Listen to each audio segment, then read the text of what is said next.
Hey guys, in this video, I'll tell you about the Wiser app.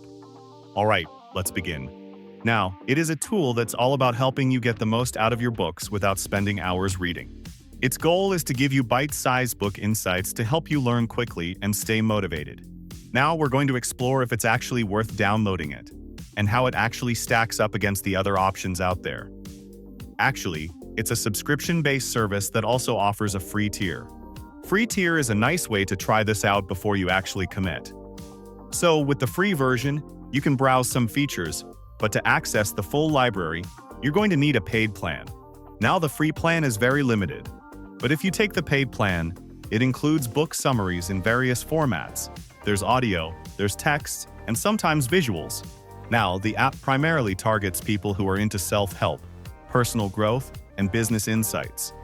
So if that's your thing, then Wiser might be up your alley.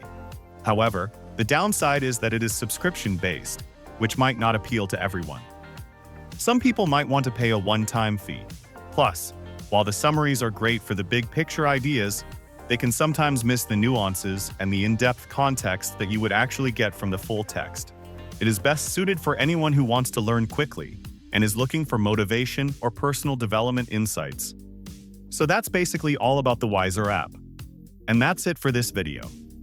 If you find this helpful, consider subscribing and giving this a big thumbs up. Thanks.